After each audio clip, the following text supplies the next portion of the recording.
Beauvais, and my dear friend here, Jeff Demers. Today, we are really excited to have Debbie Solaris, who have so graciously accepted to be with us.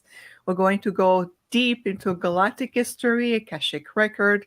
We're going to travel to the multiverse together, and I cannot tell you that I couldn't wait for today to arrive. Even though Debbie is very well known, allow me to properly introduce our wonderful, very gifted guest today. Thank you. Of course, Debbie, welcome. And for everyone who are joining us live from all over the world, welcome Michelle, Monica, welcome Fadia, Karin, and everyone who's joining us today. Thank you for being here every time. Debbie is an ET contactee, interdimensional traveler, and galactic historian. After a fateful extraterrestrial contact experience a few years ago, Debbie awakened her true star lineage and higher calling. Through her ancestral connection with the Akashic records, she has been receiving downloads of galactic historical information and universal spiritual knowledge ever since. She feels that it is a big part of her mission while here on Earth to help awaken others to their own true divine selves and cosmic origins. She's also a certified Akashic record reader and a very gifted intuitive, using information channeled from her Arcturian and a Pleiadian guides to heal and assist others on their own spiritual journey. Debbie has featured on Beyond Belief show with George Nuri and an Open Minds with Regina Meredith on Gaia TV Conscious Media. Of course, the list goes on and on. You have such an impressive credential, Debbie. We want to welcome you today. Oh, maybe we have some technical issue. Let's reset everyone. Nonetheless, we are happy to have Debbie today. I know she will be back in a moment. Thank you for being here. I want to say hello to Nathalie, Stéphane, Paul, Kat. Welcome here. Welcome everyone, his family. Wonderful to have you. Hermosa, my friend, I know you are. Hermosa feels forever. Looking for this interview. So do I, my friend. So do I. Debbie Bright, welcome. And of course, David. David says hello to both of us. Jeff. Hello, hello, hello. Hello, hello. So let me check my email, making sure that if it's just a technical issue, that we give Debbie a few minutes to refresh her connection and come back. It's going to be amazing. Hello, Elvie, Heather. Thank you for being here. How you doing, my friend? How's the Ponty and the Galactic family going? They're of course they're always here, and they were making noises yesterday in the afternoon. I was in the basement here, and I was playing the game, and of course it was just me and the dog, and they started moving stuff again and picking stuffing up. I thought it could have been a mouse, but it was too big of a noise for a mouse. So I mean, I don't know what else it could be, but they were papers on the floor. So my estimation is, because I have boxes, I have my old company, so I got these banker boxes, with papers on it and stuff, and of course they were on the floor. Uh, so they're here. They've always been here. Oh, that's I wonderful. wish they pick them up, but whatever, it's fine. Well, I mentioned that, Jeff, because your Ponty group, your star families are so they're very playful and they love to, they really love to, um, explore your environment, whether it's object, whether Hmm. it's making noise, whether it's True. even tacticals. They like it. So we're still waiting for Debbie. She was on with us a moment ago. She came back and then she disconnected again. So let me reach out to her uh, to make sure that she can join again because we You would know, like to dive into that conversation with her. So everyone who's joining us, stay with us. Our guests were with us a moment ago, but there's some just probably some technical adjustment to be made. In the meantime, I want to welcome Simon from Glastonbury. Mike, aloha. Uh, very nice to have you. Leilani, good to have you. Sama and Jimmy, thank you for being here. That's wonderful. Directly from Taiwan. Oh, Jimmy, this is wonderful to have you. So, all we are very happy. So, let me just connect with my guest, our guest today, Debbie Solaris. You see her name on the screen. We're just waiting for her to come back. I think that so.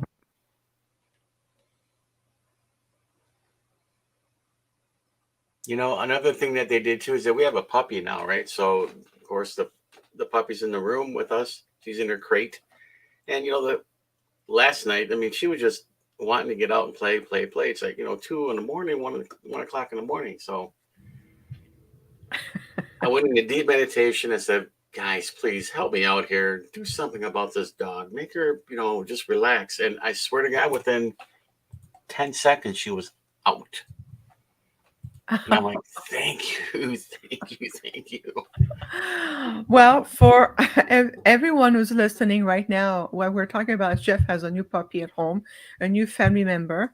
She's a baby, so what, as you can imagine, babies are very, um, very playful, and they don't have a sleep pattern just yet. So, Jeff, you've been asking if I understand correctly, are you asking your Ponty Star family to kind of help you with the new baby at home with your new puppy? Yeah, Is she's a chocolate lab, so she's a handful right now. I know what you mean. All right, so everyone, we had Debbie Solaris on the show for a moment ago. She unexpectedly disconnected. There was some probably technical issue. I reached out to her, asking her to come back. We want Debbie on back for sure.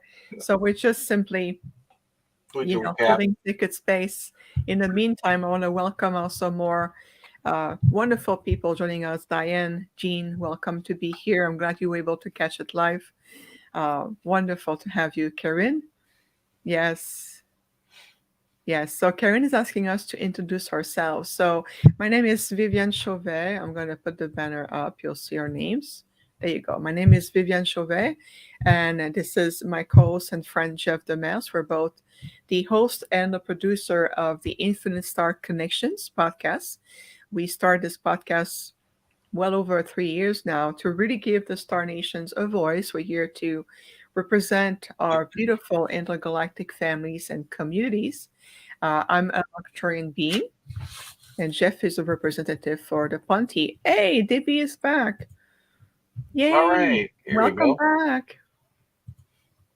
We're not able to hear you right now.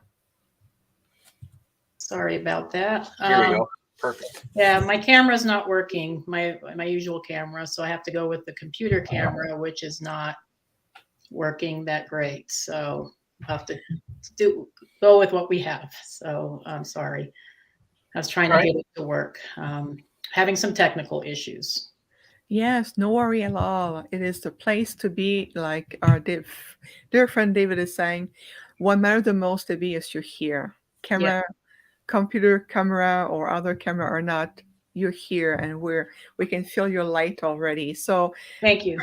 you're very welcome. And then I was introducing you and reading a portion of your bio. This is where the technical issue took place, but nonetheless, welcome back. Let's dive. I am thrilled to learn more from you and your amazing journey. And I look at your bio, and you had quite a profound extraterrestrial contact experience a few years ago. Maybe we can start here how it began for you, Debbie, for those who are rediscovering who you are. Yes. Thank you. And thank you for everybody's patience as far as getting me back online. So I appreciate that. So my journey started back in 2012. I basically lived a very ordinary life. I was not very interested in UFOs or extraterrestrials. As a matter of fact, I didn't even believe they existed. I was brought up Roman Catholic. We didn't talk about the paranormal that much. And certainly not about UFOs and extraterrestrial beings. That just wasn't a conversation that was ever had in my family or in my circle. I got exposed to it through my now husband, who unlike me, was always really interested in the paranormal and ETs and UFOs. And he would read a lot of articles about these particular beings. And I was pretty skeptical. I read some of the articles he shared with me. I was skeptical. I wasn't a believer until I had my own ET contact experience, which happened in 2012. I had two separate experiences. The first one was in May 2012. I went to sleep, and when I came to, I was in a different consciousness. It wasn't dreamlike. It was very, very real. I think when people don't realize that when you're in the higher dimensions, it's like a hyper reality. It's like the colors are more intense, the details are sharper. It makes the 3D look very dull in comparison. So I knew that it wasn't a dream. I knew it was I was in some other reality. And when I was looking around, I found that I was on board an extraterrestrial starship. And you could tell it was a starship, but there was some very non-metallic aspects about it. A lot of times starships in popular sci-fi shows and movies are depicted as being metal. Starships, extraterrestrial starships, actually aren't comprised of metal at all.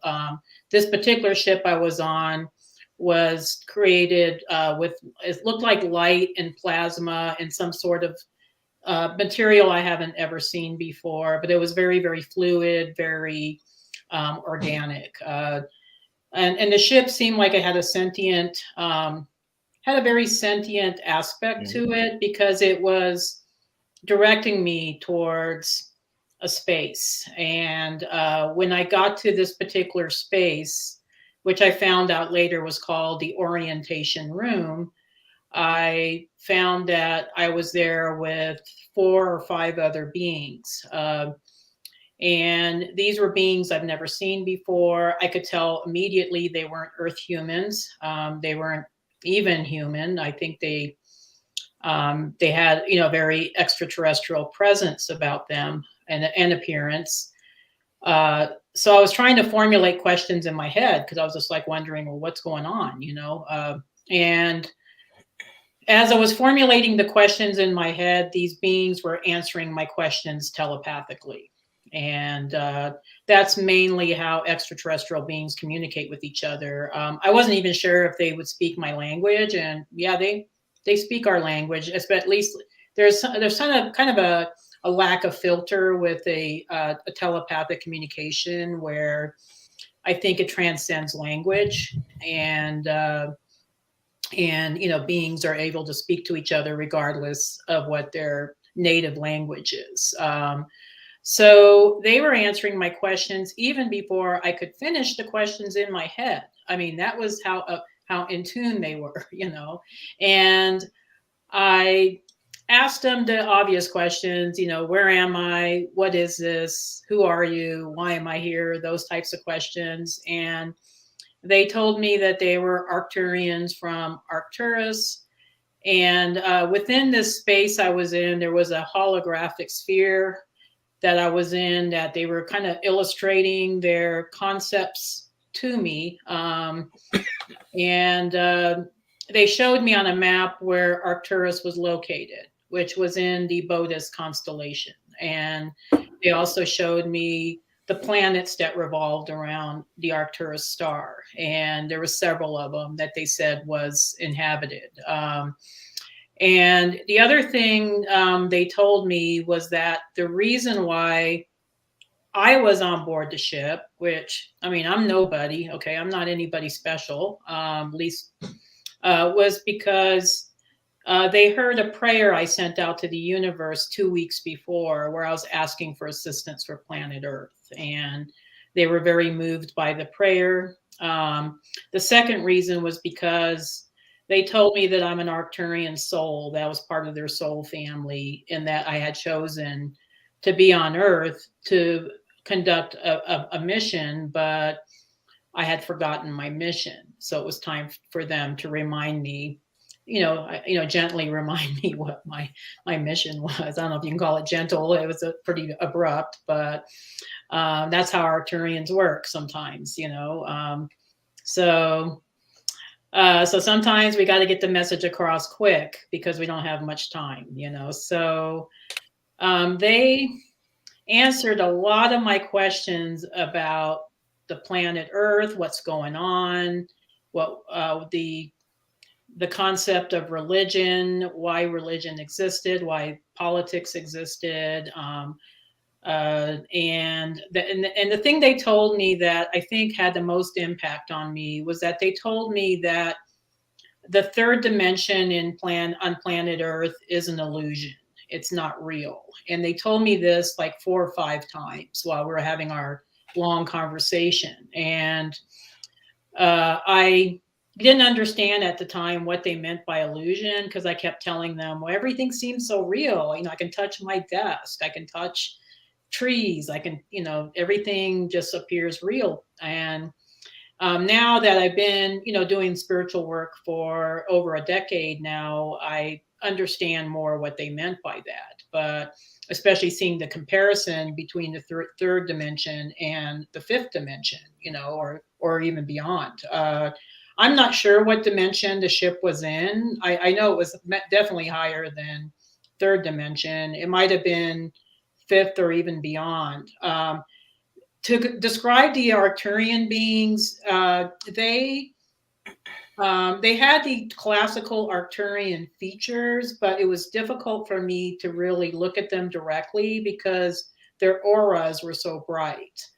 They have a multicolor aspect to their auras that there's colors in their auras I have never seen. It's, beyond the Earth light spectrum. And I had a hard time looking at them directly, so I had to sneak glances on the periphery at times, and then I was able to see what they look like. But they look like the classical Arcturians, the larger heads, larger eyes. The eyes did have pupils and irises, kind of bluish skin tone as far as I could tell, but definitely not looking like anything I've ever seen, as far as depictions of extraterrestrials. I was exposed through my husband's articles to gray aliens and Nordics, and they didn't look like either one of those. So I knew that I was amongst benevolent beings. And when you're encountering these beings, they just send off this love energy. You don't even have time to be afraid or to feel any anxiety because they just bathe you with all this love and acceptance, so you feel very comfortable in their presence. The ship was amazing. It had technology. I can't even describe what the technology was like because it was just beyond anything I've ever seen as, in my Earth experience. But there was also a familiarity to it. Like it didn't shock me as much as I thought it would.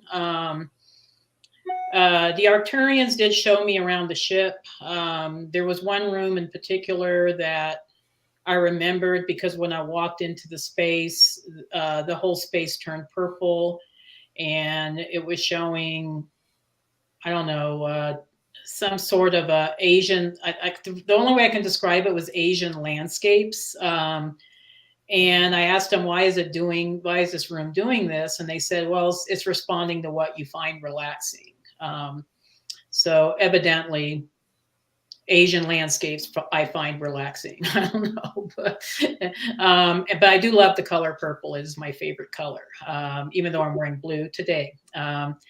I understand from my work later on that blue and purple are the usual Arcturian colors because they align with the higher chakras. Mm-hmm. So, yeah, so we love those colors. And then they kind of cut me loose. So they said they had something to do, and they were allowing me just to wander the ship on my own.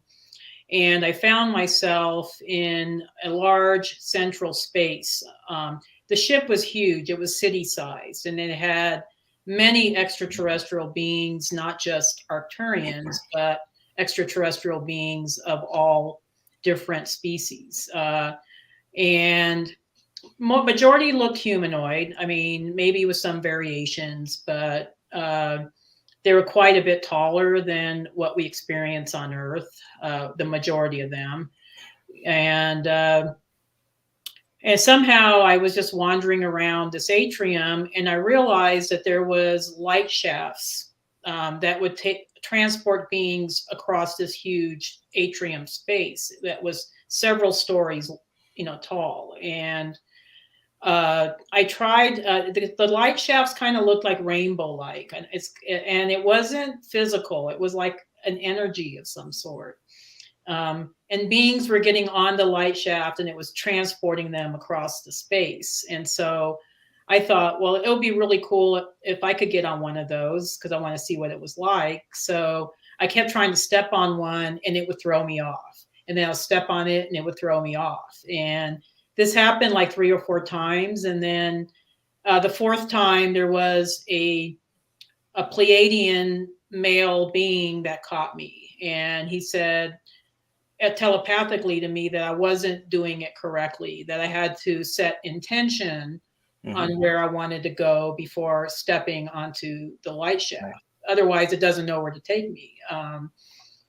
So that's a kind of a good metaphor for life. If we don't know, we don't set intention, we don't know where we're going, so it's that we're not going to go anywhere. So I finally set intention. We're at a specific space. I just said, I want to go there. And then I stepped on the light shaft, and it was transporting me across. It was the coolest experience ever. And I was so excited. And then the next thing I knew, I woke up and I was back in my bed. And I knew at that point that my life had changed, that it was net things were never going to be the same again. I don't know how I knew that, but I did. And I knew it wasn't a crazy dream because of how real things were. It just seemed very, very real. I had a second experience on board the ship in December 2012. Same ship, same kind of scenario. I was in the same orientation room, except instead of meeting with the Arcturian beings, I was meeting with the Pleiadian man who was helping me with the light shaft, along with a Pleiadian female. The man did all the talking. The female pretty much stayed quiet through our whole interaction. And they were telling me more personal information about certain members of my family, about my therapy cat, Piglet, who was actually a Pleiadian being on a mission. So that was a whole crazy story. She was actually a registered therapy animal, and she and I worked as a animal assisted therapy team for 6 years. So, and then I always knew she was an unusual cat because she was one of the very few cats in Colorado that received the American Humane Association therapy cat certification.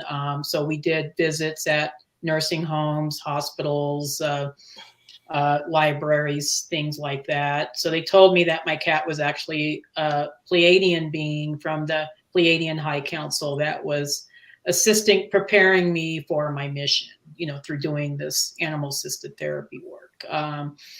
So they were sharing that kind of information with me, some information about my father who committed suicide in 2007. And from there, it was a shorter visit. They couldn't hold the frequency to have me there because they had to really lower the frequency to get me in the space. And then the next thing I knew, I was, woke up and I was back in my bed like before. I did notice that after these 2 experiences, my extrasensory perception increased 100-fold. I was starting to download massive amounts of galactic historical information and information about star systems, which I never knew before, never studied it, didn't have any interest in it.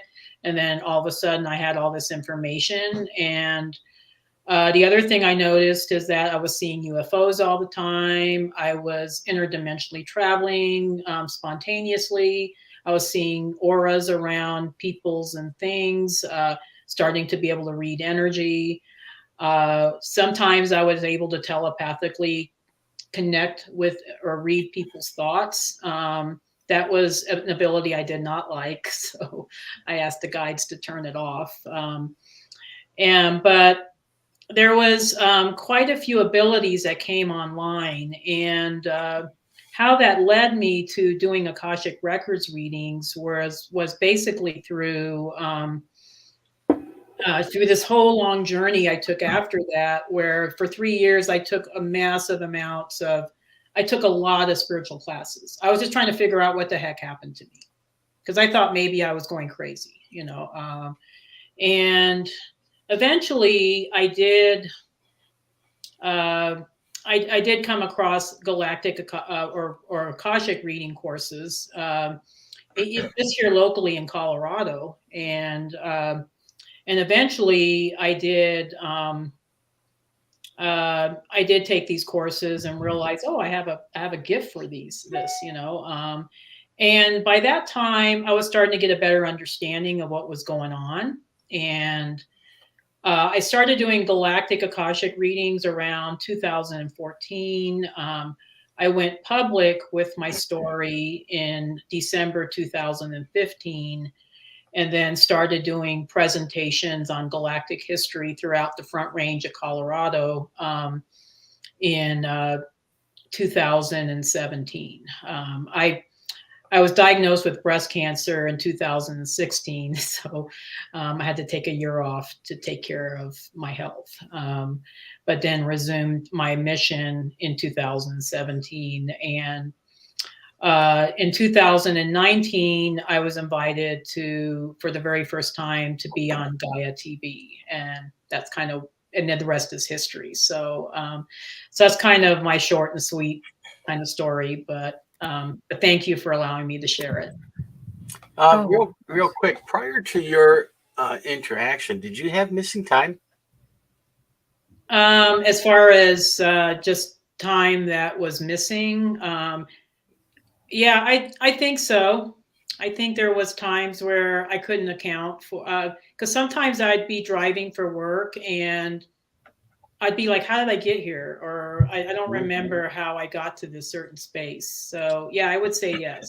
Yeah, because there's a lot of experiencers that have missing time prior to a major event, so that they can prepare you with all these energies that you're going to be exposed to, so that you don't get too terribly messed up. Yeah, I would say that probably happened a few times. Yeah, I would think so. Yeah. Debbie, I just want to thank you for sharing your story. And of course, you're always welcome, especially in the space. I mean, look at the three of us.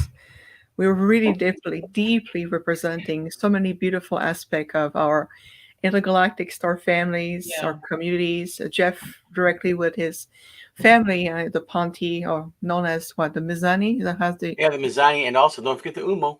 The Humo too, yes, for Jeff. Oh, very cool. Okay. Directly when Jeff and I first met, his Ponti mother, as I call her, came to me and says, do you know who that is to me, to us? Do you know that you have to take care of him? She was very protective of him. It was wonderful to see her stepping forward and showing me, that red giant star when they come from, and to let me understand who Jeff was really. And then my Octarian father came and says, remember that we are part of ultimately the same federation, the same community. And that's for the beginning of our partnership, just to give you a very, very brief backstory of how Jeff and I landed here on this podcast and we create this. But I want to go back to your amazing experience, right, with beloved family. You know that I am an Octarian being. Yeah, absolutely.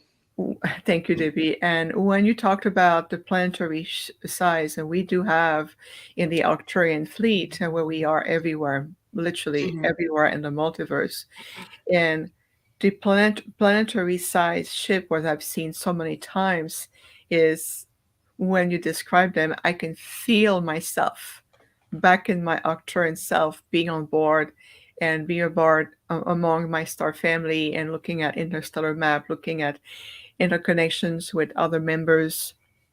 And you're right, we work with some of the Pleiadians, we work with beings that sometimes some of them look like almost like cetacean beings, like, Hmm. or almost like a lobster shaped being that I Yeah, remember.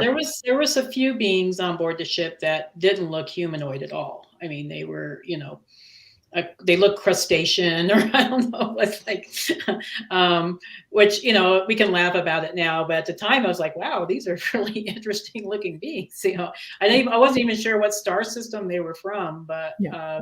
some of them I did recognize. I mean, just from, popular ufology, you could kind of guess like what a Syrian looks like, or a Pleiadian, but some of them were very different. I mean, and they came from very far off star systems. But there was hundreds of these beings on board the ship. Mhm. I mean, that was the amazing. That's how huge this ship was. I Oh mean, yeah. it was, these ships are city sized. They're Yeah. huge. I mean, they're not little bitty, transport ships at all. No, no, no. Yeah, but, And but thank yeah. you for sharing that. Yeah, I'm glad it brought back some good memories, or or good feelings. I still remember it like it. I remember it like it happened yesterday, because it was such an extraordinary experience Mm. that it's just one of those experiences. I'm sure Jeff can probably relate to this too. That it just you don't it's just a life changing experience. You're never Yeah. going to forget it. And it's amazing that we can only see three colors, the variants of all three colors, and there's such a wider range out there that Yeah. we can't even see.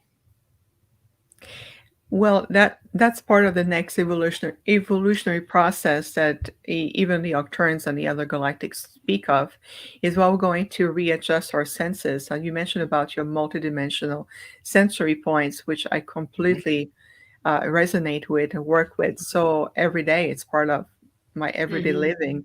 It's we're going to start to attune ourselves, and not just the three of us, but everyone on the planet who are on their journey, to reattune yourself to perceive those higher light spectrum frequency. They're not visible right now. And we're going to more shift beyond the attune spectrum light. So when you talk about the luminosity of the Arcturians aura, and that's exactly it. They're so full of light. And Hmm. because I am an Arcturian being, when I am going on board, which is for me an on and off going process, it's like Hmm. every week I'm Hmm. always going in and out. It's Hmm. because of who I am. I'm going back into my avatar self. So this is why my experience is a bit different, because we're able to gaze into each other's eyes, so to speak. And when we look at each other, that translucidity of who we are, the luminosity of their Hmm. beings, what they emanate. So this is why many people will say, oh, they're blue or they're purple, or they will see them in different shades. Mm-hmm. That beautiful luminosity. Love the way you described it. To this day, Debbie, what group would you say that you, or maybe do you have a majority of a core group that you work with today, or who are you connecting with in your work? Mostly the Arcturian Collective, I would Mm. say. Those are my peeps. I mean, I just I just connect with them mostly. But I work, I mean, through my work with the Galactic Akashic Records. I work with many different other races. The Andromeda Galaxy Soul Group. I work with the Altarian, Galactic Councils. I also work with Pleiadian High Council. I mean, it just depends on what information I'm needing at that time. But and I connect with a lot of beautiful star seeds, through the work that I do. So a lot of times I'm connecting with their guides as well as my own guides. And that could be from anywhere in the galaxy or even beyond. But yeah, I would say the predominant group would be the Arcturian Collective, and I did come from a planet.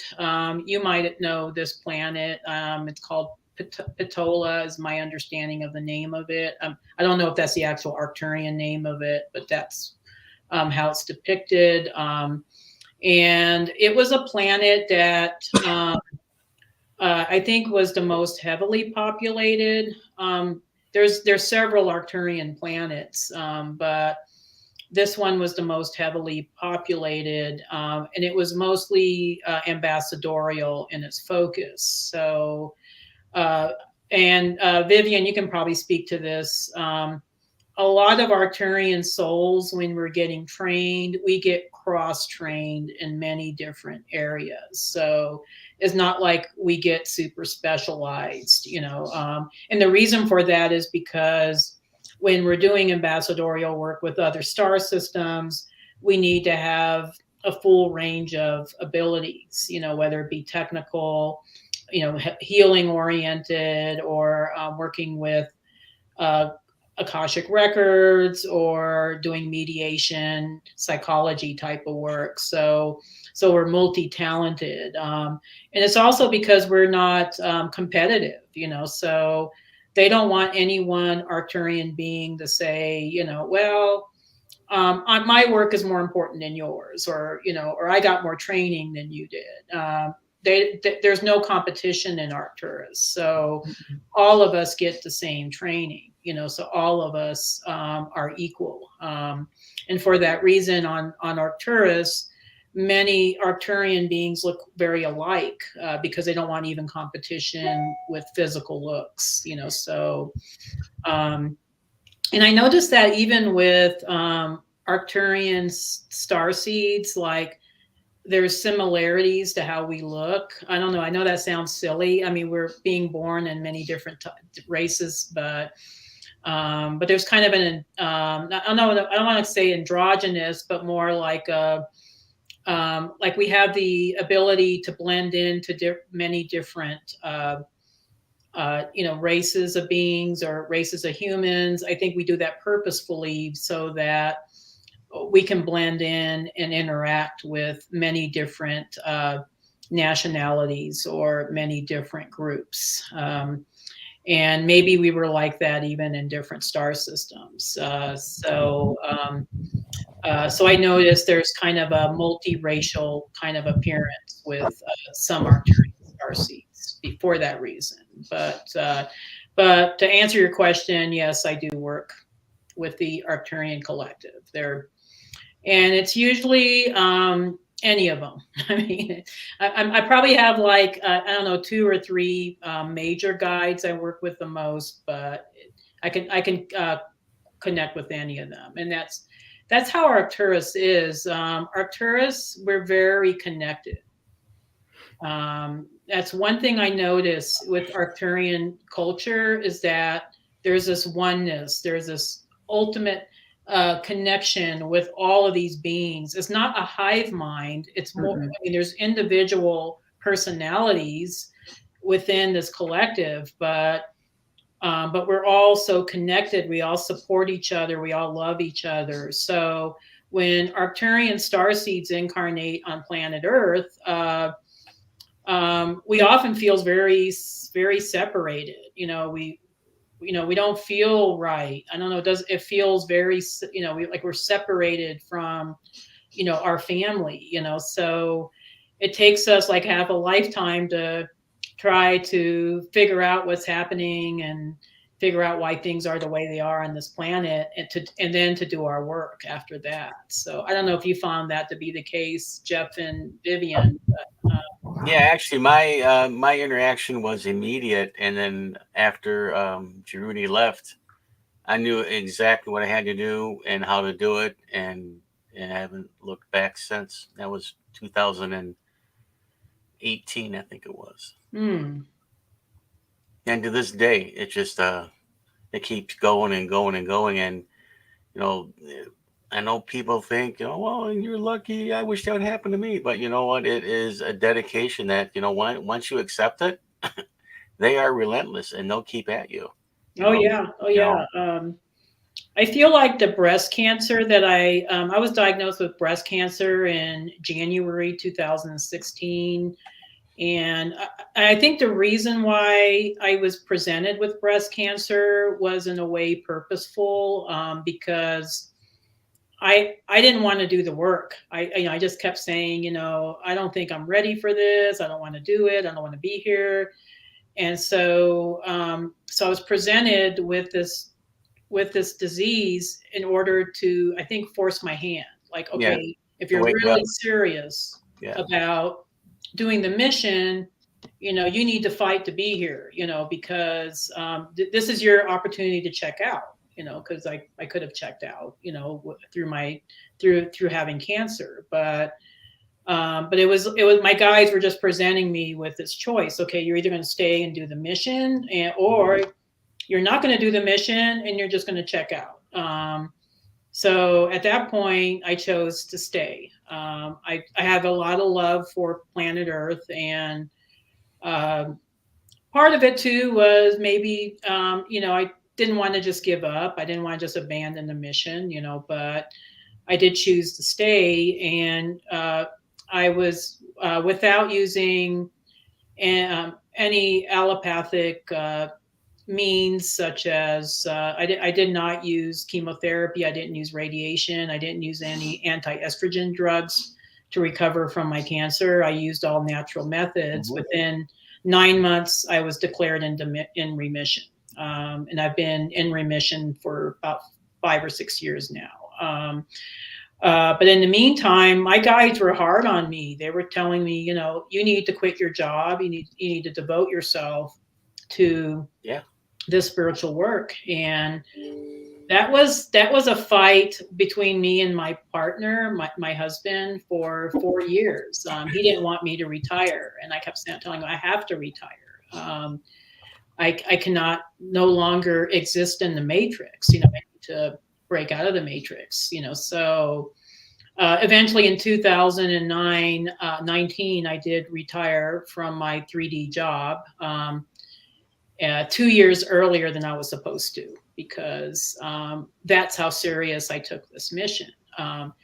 And Vivian, I don't know if you have experienced this. I know I have, but sometimes our Arcturian guides are hard on us. I don't know, they send us on these different little missions, or these little as lessons, to teach us things, or to get us in alignment with our mission. And sometimes you're questioning it the whole time. I know, like, why are they having me do this? But it ultimately has a really great effect. So that's what I found with my experience. But yeah, it's yeah. So once you get presented with the mission, it's like you have to make a choice. That's really funny because Vivian's father, her Arcturian father, um, told me what I had to do for Vivian. I'm like, are you serious? He goes, yeah, you have to watch out for her. Like, how am I going to do that? He goes, you'll find a way. Mm-hmm. So, yeah, so I do the best I can to watch out for her, but she's going to make mistakes. Just got Yeah. to pick her up when she Yeah, falls. no, I mean, I feel that way too. Like, I mean, I made a lot of mistakes along the way, but And her father was this huge, massive energy. It reminded me of Poseidon, and so that's what he represents. He when he wants my attention, he comes in that form, because yeah, I can gotcha. relate to that. Okay. But yeah, he's just like this, hey. Yeah, the other thing about Arcturian beings is that a lot of people don't realize that they can travel interdimensionally at will. So there's not just 5D 5D Arcturians or 9D Arcturians. All of them can travel up and down dimensions. So, and the higher in dimension they get, the taller they get. So if Oh, they're he like a was really huge, yeah. tall version of an Arcturian, you're probably seeing one that's, very high dimensional. It was like looking up at a building. Yeah, totally. Yeah, they're huge. Yeah. And yeah, so I'm not surprised to hear that. And the ones that I encountered were smaller, but I think that was because they were pulling down their vibration so that they wouldn't appear so frightening to me. So they were purposefully pulling down their vibrational level. and even then they were really bright. So I was looking at them and I was like, oh my gosh, I can't even see them because they're just so bright. And so Arcturians do have the ability to go up and down dimensions at will, which they're one of the few star races that can do that. I'm not sure of, maybe the Andromedans can do that. I don't know, but Arcturians do it all the time. We sure do. And this is why so many teachers or those who wrote written books about the Arcturians, how they depict them physically, Mm-hmm. they always says what you write about their physical depiction, it's your interpretation of them. Right. Because Exactly. of, Yeah. exactly, because this is not what we look like. We're not horse looking. We're not green, bluish. Right. We're not 3, 4 feet tall. We're not grays, like some of them Yeah. say. No. No. A lot of people say that, and I'm like, Yeah, no, they're not grays. at all. Yeah. At Um, all. Yeah. and not none whatsoever. So it's really much of a depiction. I love listening to you, Debbie, and of course interacting with Jeff. It's wonderful because you have to understand. And for me, the my lenses is on the other side. I'm looking at the Exactly. Yeah. experience as an Arcturian being in this human form, not a star seed. I'm not a soul emanation from our group coming into a physical human form. It's the opposite.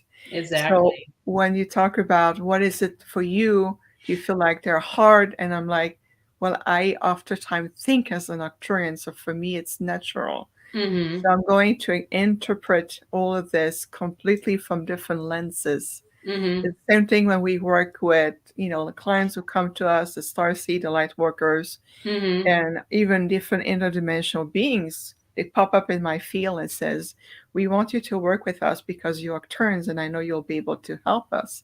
Mm-hmm. So my lenses, so to speak, are from that perspective. I'm rediscovering this world. I'm understanding the earth human journey. I'm understanding emotional.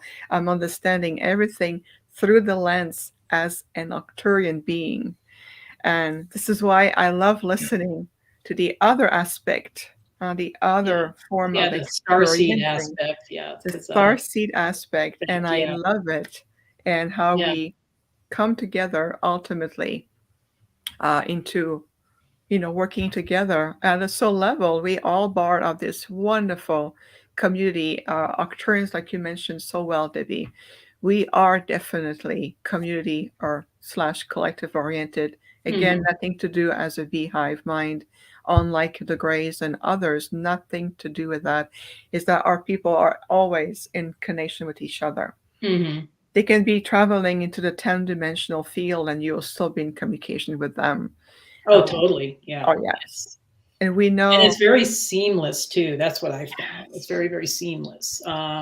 Like, people ask me, well, how do you communicate with your guides? And I said, I'm communicating with my guides all the time. I mean, they're just like having a running conversation. It's not hard at all.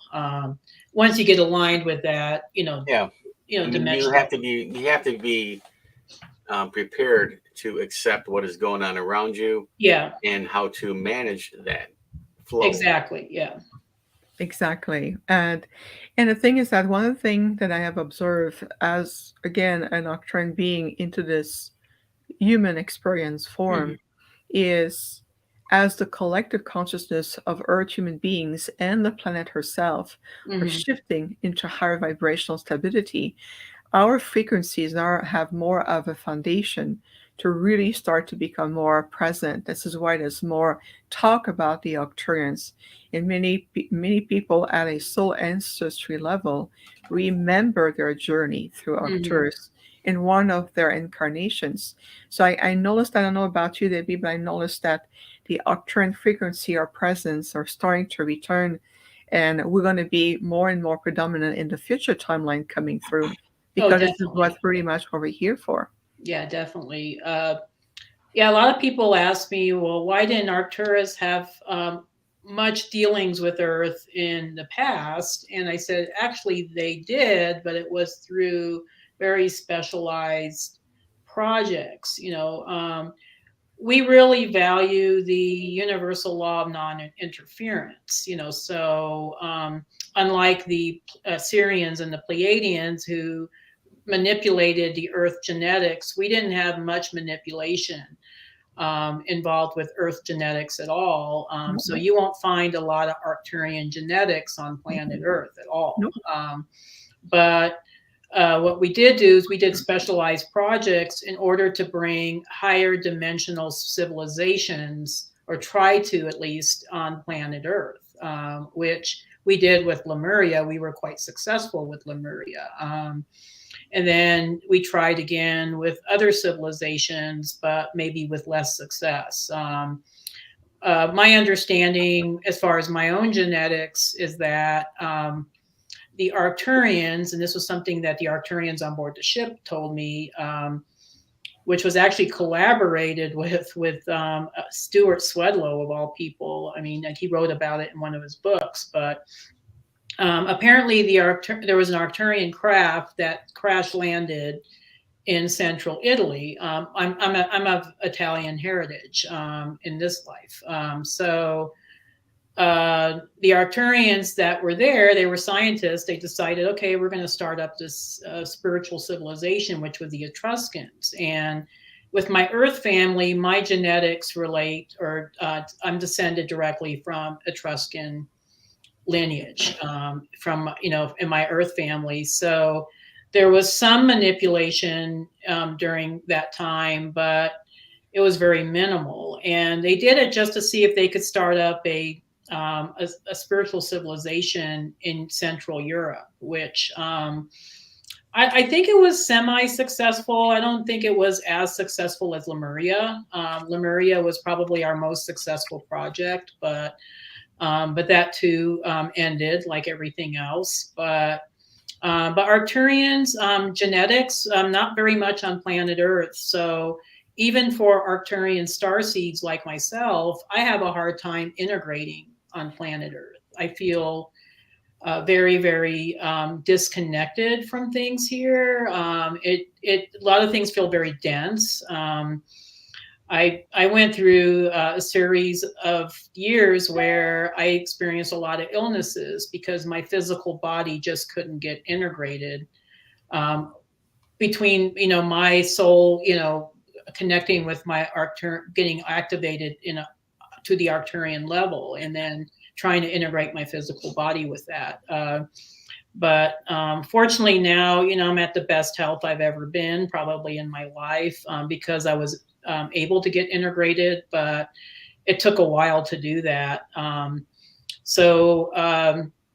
yeah, going back to what you were saying, yeah, it's just not, we just didn't have as big of an involvement in the past, but we are going to have a much bigger involvement in the future because we are the prototypes. We are the prototype for what Earth is going to eventually evolve to, which is really exciting. I mean, because Arcturus, Edgar Casey says this, and he said that Arcturus was the most advanced civilization in our galaxy, and he was absolutely right. So we are setting the parameters for the evolution of the planet as we speak. Absolutely. We've always been future model self, future Exactly. self coming in. And I've seen also, I've interacted with an aspect of the future aspect of the humanity and how they are really much, like following that wonderful evolutionary process. And this is why that energy has so been very repressed. And I don't know if you found it in your experience, Debbie, but in my experience, I found that many have been other beings of lower frequency impersonating or attempting to impersonate Arcturians, or want to, recreate that and also dismiss the Arcturian by telling us we're Greys or Dark Agent of Orion or whatever that is. Oh yeah. And so, have you been encountering this kind of Oh challenge? yeah. I get a lot of clients who think they're connecting with Arcturians, but they're and connecting with imposter beings that are pretending to be Arcturian. There's a lot out there like that fool people. They're called tricksters. That's a good point. So, in your experience, Debbie, and of course, being a true soul emanation of Octane energy that you carry as you in Mm-hmm. this beautiful human form, what what wisdom or advice would you have to people to see how can you recognize a true genuine Arcturian that you're working with guides, whether it's to dream state, whether it's to the guidance to your work, heal, guiding your healing work, Mm-hmm. everything that you do? What would be some recommendations? Um, I would go by the feeling of it. So just because somebody, a being presents itself as Arcturian, you have to go by the vibration. So this takes a certain amount of intuitive, I guess, insight, into how does that being make you feel? If you're feeling a lot of love and acceptance and I mean, it just feels very high vibrational, then most likely you're interacting with a genuine Arcturian being. But if there's kind of a questionable aspect of what they're telling you, if they're telling you things that are very negative or or just doesn't feel right, then most likely you're dealing with an imposter being. You know, Thank you. and I would think that mostly every different race has their own energy signature Mm-hmm. that you can tap into to find out. Well, this is a Zeta. Well, that's an Arcturian. Mm-hmm. That's an Andromedan. You know, but you Mm-hmm. just have to understand that, realize that there's different signatures that you got to know, Mm-hmm. and so that you don't kick in the wrong one. Yeah, totally. Yeah, I just but I've had a few clients that have said, oh, I'm connecting with Arcturian beings, and then I look in the records and I'm like, oh no, Mm-mm. they weren't Arcturian. I'm sorry, and um, but I think a lot of us are awakening to our internal empathic abilities, our internal psychic abilities. I believe we're all psychic. I don't think anybody on the planet is more psychic than another. What's Right. happened is that a lot of us, because we're born into the 3D, we were programmed not to trust ourselves. We were programmed, not to trust our inner intuition. And so we turned it off after childhood, just trying to integrate into 3D reality. And then now that a lot of us are awakening, and I'm seeing this, all across the planet. I connect with clients all across the planet, even in the weirdest little countries. But which I love. I love that. But it shows me that the planet is awakening. But which is an awesome thing. But a lot of us are integrating those higher gifts, and so so anybody can do what I do or what Vivian does or what Jeff does. So it's not like we're special or we have a special passcode or anything like that. It's just a matter of practice and just really not second guessing yourself, when you're connecting to the higher realms. Yeah, actually, what I found out is that from age to age 7 or 8, after that, then for some reason, it's like you're on your own, and you Yeah. don't remember these beings till like some event would happen in your adulthood, and you're like, now you brought everything all back, and they actually never left you, but for some reason, there's that age that it switches off. Yeah, totally. I think it generally happens in childhood, because most children are really open. They're Mhm. open to higher dimensional Right, energies, and then they get trained not to trust it, or they right. get trained, or they get punished for, telling stories, or whatever, or tapping into their intuitive gifts. So they just turn it off. And part of my goal when I do galactic akashic readings and the training that I do is helping people to turn it back on. Help them to reconnect with it. And like I said, I'm nobody special. I'm just somebody that got aligned with my star family, and I accepted the mission. So I'm just moving forward. But I make mistakes all the time, and I don't always do everything right. And, so I'm human, I'm having this human experience. So, in its beautiful imperfection that it is, but I'm just real happy to be here and being happy to be able to do the work.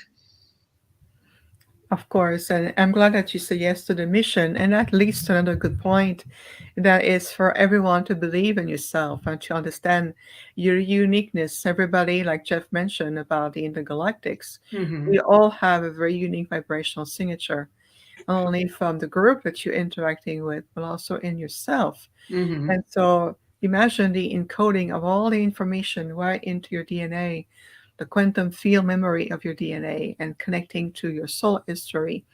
So we're definitely moving more into a place of empowerment Hmm. when we recognize each other, and also recognizing the individual expression of who you are within a beautiful community of light. I would like to explore a little bit more with you, Debbie, more on the history level, galactic history, if that's okay with you, Yeah, especially that's right great. now. Yeah, let's do Yeah, it. awesome. Thank you so Yeah. much for this. So let's dive, everyone, because we're shifting so much. And we know we talk about the ascension timeline, and even we, the Octurians, have monitored for such a long time the probabilities that we have entered into. From your knowledge and your connections of galactic history and Akashic records, what can you share with us to enlighten, to help people bring more hope and anchor them in their light about what is really happening on the earth in terms of change of history, where this is potentially moving into? What can you share? Let's see. I'll have to do the abridged version. I could probably talk about that for 5 hours. I don't know, but I know. yeah, we don't have 5 hours, but I'll Oh, I'll yeah, I'll, fine. I'll give the abridged version um, of what I see with that. Earth is actually was always designed to be a location because of the uniqueness of the planet and its location. It was designed to be a living library of extraterrestrial DNA from many different extraterrestrial groups. So, from the very beginning of Earth's inception, we've had Syrians from Sirius that were visiting Earth, and Pleiadians and Arcturians and Andromedans and many other races like the Tau Cetians, the Alpha Centaurians, Venusians. So there was many different races that were bringing DNA to planet Earth, and it was just supposed to be like a microcosm of the macrocosm of our universe. That's what Earth was always designed to be. And this also includes draconians from Draco, and also gray alien beings from Zeta Reticuli. So these beings were also inserting their DNA on planet Earth.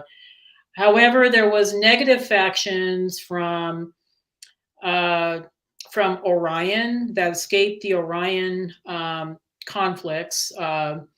That came to Maldek, which used to be a planet between uh, Mars and Jupiter, that wanted to overtake the planet. And then there was also some negative faction from Sirius, particularly what they call the Anunnaki. I don't know if they were totally negative. I think they had some differences within their group. They're kind of neutral, but some lean more to the negative, some lean more to the positive. Um, but these groups wanted to overtake the planet, or they wanted to control the indigenous humans. So they mucked around with their DNA. Humans were initially supposed to be 12-strand DNA. And the DNA got dismantled to only 2 strands, which is what we're currently at right now. So what our goal as light workers, as star beings, star family, what we've been trying to do ever since was get Earth back in alignment with its original cosmic blueprint, it was always supposed to be part of the greater galactic family, but we became separated from that through I would say the manipulation of these malevolent beings that did not want to see us achieve unity consciousness. So now we're starting to awaken, a lot of us are starting to awaken to the fact that, hey, we're not just the only intelligent beings in the galaxy. There's, we're connected with greater galactic beings. And this was a story that started way, way back in Lyra. So I always start off with Lyra whenever I talk about galactic history, because Lyra was the original human template. So Lyra was created. It was a constellation not very far from Galactic Center that the co-creators decided, okay, we're going to start this descent into physicality in the Lyra system, and the humanoid races, at least in our universe, were originally created to inhabit the Lyra system.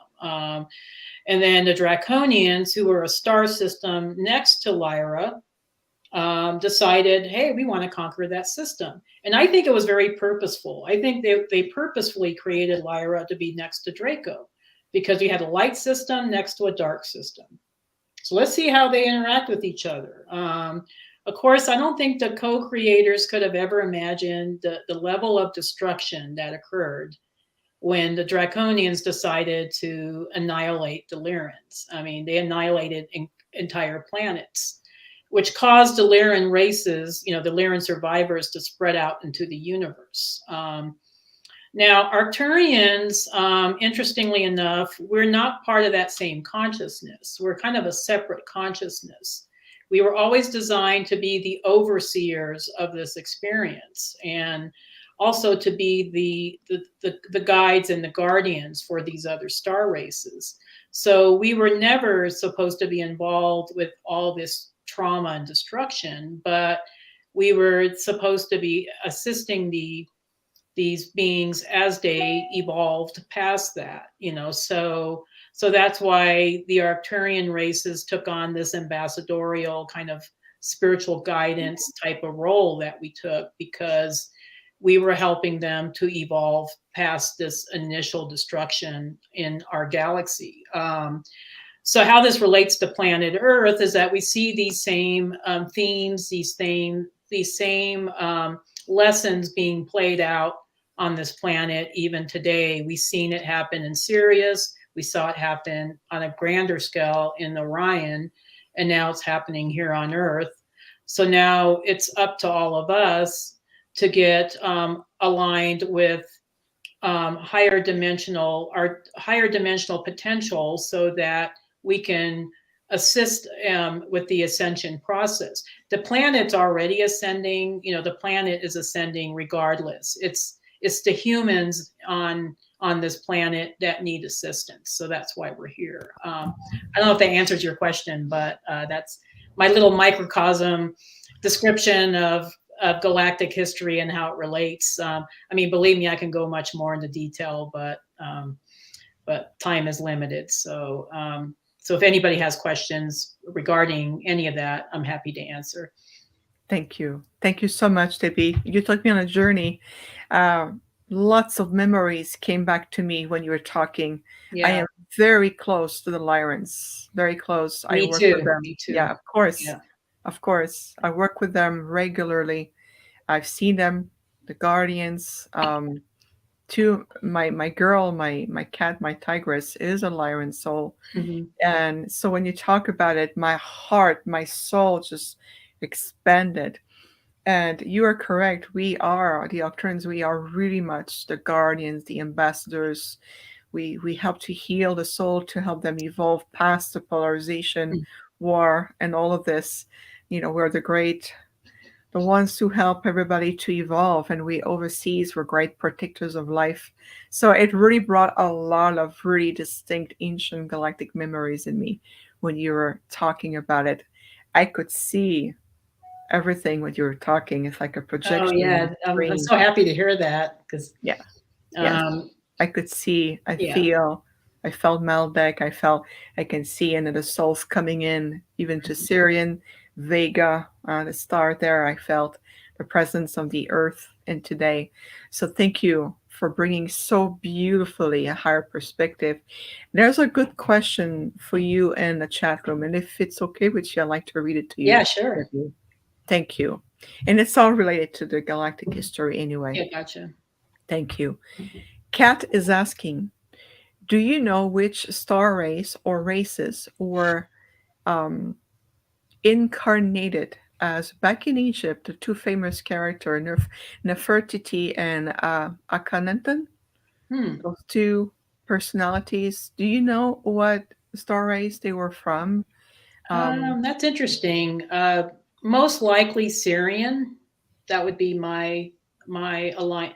I'm kind of getting with Akhenaten that they came from maybe not Sirius A, but Sirius C. That's why he had kind of the really strange appearance. Like he had that larger head, and the Sirius C people were hybrid people, so they were a mix of human genetics and reptilian genetics and maybe even amphibian genetics, but a lot of them did have involvement with Samaria and also with Egypt. And so during the time of Egypt, a lot of beings from Sirius, whether it be Sirius A, B, or C, were visiting Egypt and as teachers, and of course the Egyptians saw them as being gods. And so some of them had like this animal appearance, some of them might have appeared like a lion or a cat, or because Syrian beings were not all human. They had, some of them were cat beings, some of them were dog beings. Yeah. So I would say probably Sirius C. As far as Nefertiti, I'm thinking she's probably more of a humanoid representative, appears more humanoid, but I'm guessing Sirius C for both of them. At least that's the download I'm getting. But great question. Yeah, there was a lot of Syrian and Orion influence on ancient Egypt. Those at least that part of the world, so part of the studies I'm doing right now is trying to see which particular star races influence certain parts of our planet. And my understanding with the Middle East is that a lot of it was influenced by Sirius, Orion, Anunnaki, and maybe even Procyon influences. Procyon being a small star system that's located fairly close to Sirius in the Canis Minor constellation. So they had some involvement also.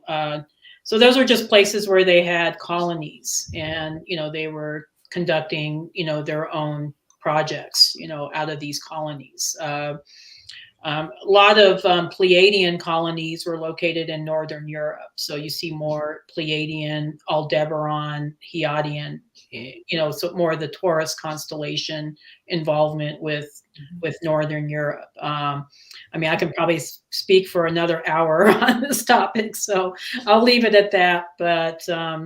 But yeah, that's a great question. I like those kind of hard questions. So yeah, keep them coming. So. I got a hard question for you. Okay, all right. When people have their spirit guides, okay, who are they? Are they Arcturian? Their spirit guides? Yeah, everybody's got a spirit guide, right? Well, who are they? Oh, that's actually not a hard question at all. It'll get harder as I go. Okay. So spirit guides, I think, usually they're higher aspects of that person. So depending on where they had their incarnations, or what involvement they had in their soul journey, might be indicative of what their spirit guides are appearing as. So a lot of times, if I'm working with somebody with, say, Pleiadian genetics or Pleiadian incarnations, a lot of their spirit guides are Pleiadian. It might be representations of maybe their Pleiadian aspects of themselves or their Pleiadian star family, or both. And a lot of folks that aren't even Arcturian in genetics or their soul origination will oftentimes have Arcturian guides because Arcturians work with everybody. We're the guardians. We're the guardians. We work with everybody. So we don't discriminate. We'll work with anybody as long as they're on the path.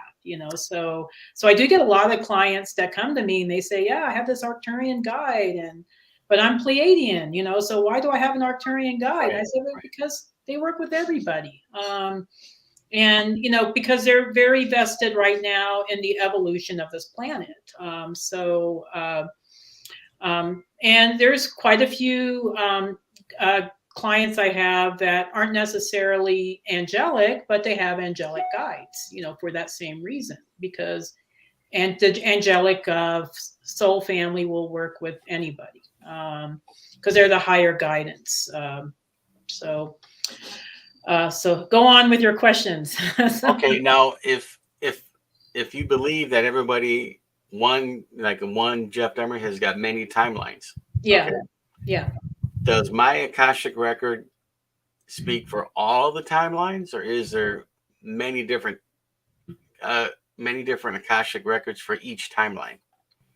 I would say you probably have one core record, but it contains all your experiences. So that includes your multi-dimensional experiences. Okay, now can somebody tap into that? Oh yeah, totally. Yeah. So basically we can tap into Anunnakins. Yeah, with their permission. I mean, usually when we do our Akashic training, we train people that you cannot access somebody's records without their permission. But sometimes you can get permission from their higher self or higher guidance. So if it's for the highest good, their higher guides will say, yes, you can have access to this person's Akashic records. I did that with Donald Trump because I was curious to know where he was from. And I found out he was from Orion, which is no surprise, but it was like, yeah, and he does have some reptilian genetics, which was really interesting, but mostly higher human genetics. But yeah, his mission's really weird. But yeah, sometimes you can access records if you get permission from their higher guides, so from their higher self, their higher guides. So if you're curious about, say, somebody in your family that is, you're wanting to access your records for benevolent reasons, to help with maybe understanding them or understanding how you can improve your relationship with that person, then more often than not, the guides will allow you to access that person's records. But there is a process to it. So it just doesn't happen willy-nilly. There has to be like a formal process to it. But where are they stored at? They're stored in the highest dimensional realms. That's it's like the like one step below source. So probably in our universe, I think we have, or they're stored within us, but also outside of us. So it's kind of hard to describe. So all of us have access to the Akashic records because they're contained within us, but they're also outside of us. Gotcha. Yeah. It's hard to describe. I wish I could describe it better, and it doesn't look like a big library. So, I mean, that's how people like to envision it. But I think the records can look like anything according to what your frame of reference is. How I usually see it is when I'm accessing the records, this is my own personal frame of reference, but when I access the records, it looks like I'm taking somebody's crystal and opening it, and their whole story comes out of it. So I see it like a movie almost. Like I see their whole story. But you can see the past, but you can't see what lays in front of them. No, I can. I can see probabilities. Oh yeah, okay. Yeah, I can see. I that happens almost every Akashic reading. I can see their probabilities, and of course, because we're free will beings, we can, we have free will, so we can, our choices determine our future, so, but I can see like, okay, you have a 60% probability that this is likely going to happen if you make these choices, so a lot of it's based on, what we choose, but it also enables us to look into the future. And we can also look into interdimensional realms. So a lot of times when I'm doing a reading, I might tell somebody, this is an alternate dimension. It's not really a true incarnation. It's you having an experience in multi-dimensional aspects of yourself. So the records are really multi-layered. And I think it takes a certain amount of discernment and professional, I guess, professional intuition to know what you're looking at. When you're accessing the higher galactic records. Yeah, because the Zetas talk about probables and possibilities meshed into one. Mm-hmm. And they go into specific detail about life past and everything. Oh, yeah. And even here on the planet too has many different timelines. Correct. So depending on the choices that the collective of the planet chooses, then it moves forward into a certain timeline. That's why a lot of people talk about Mandela effects, because those are shifts in the timeline. It's just kind of like physical little shifts. The timeline shifts, so then certain little details get shifted. So that's what they call Mandela effects, where a logo might change, or somebody say something in a movie that changes. So there might be something that existed in an old timeline, but that doesn't exist in a new timeline. So a lot of that is a result of us making different choices. Correct. All right. Gotcha. And then that's where deja vus come in, when you can cross over. Like I've done this before, but that's actually already crossed over. That's why people get deja vu experiences, where they feel like, oh, I've done this before. It's because they're re-experiencing that timeline. Yeah, exactly. Yeah, and then this is why it's important as well, everybody, to see what your intentions are. What do you feed the most? Are you feeling fear? Are you feeling love? Are you feeling unity? What is it that you're investing yourself? So this is why we invite, this is also an invitation from all of us, to ground yourself and rediscover who you are, rather than spreading yourself so thin. I see so many clients and people come to me, but they're spread too thin spiritually, and they're just assembling, and they are involved in so many groups and so many things. They listen to so many stuff, but none of them really teach them who they really are and helping them to get what we call higher disciplines. So this is important, to clear yourself, stay grounded, and avoid a distraction, and understand that what you feed is sustaining that direction. So if you are involved with ascension, that keep those energy and those vibration at a higher level. So everyone play a role, and it's important. We can only be there to guide you, to point in directions, to bring teachings, to bring elevations, stabilizing the frequencies, but we need all of you. This is very important. That's very true. Absolutely. There's a question that someone asked 3 times, so I want to honor that person. Okay, sure. She's asking, Sevi is asking, where are the Mongolians from? What is the alignment with potential star rays? That's I see Mongolia quite a bit in the records, so I can probably answer this question. Mongolians, their genetics are mostly based from Andromedan and Orion. So it's kind of a mix. They get kind of the aggressive nature from the Orion groups, but they also have a very rich shamanistic culture, which probably descended from some of their Andromedan genetics. So yeah, great question. Perfect. See, told you, Sevi, not Arcturians. More like Andromedan and the Orions, which I felt. Orions, yeah. I felt it. Yeah, the Arcturians were the only ones that I think our genetics are kind of spread really thin throughout. So you won't see like one group that I would say is predominantly Arcturian, unlike other star groups that had more involvement with planet Earth. Very well said, Debbie. Very well said. Having you today, it's so refreshing. Thank We, you. Thank you for oh, having me, and thank you for dealing with all my technical issues earlier. I Oh, know no it was kind problem. of frustrating, but Happens to we us can, too all the time. yeah, yeah, we don't skip a beating. We know we just keep the space. We keep it rolling. I was keeping an eye on the yeah. chat room. No, So thank don't you worry. for allowing me the time to get back on. So appreciate Oh, it. absolutely. A pleasure. We have time for one last question, if that's Okay. okay with you, Debbie.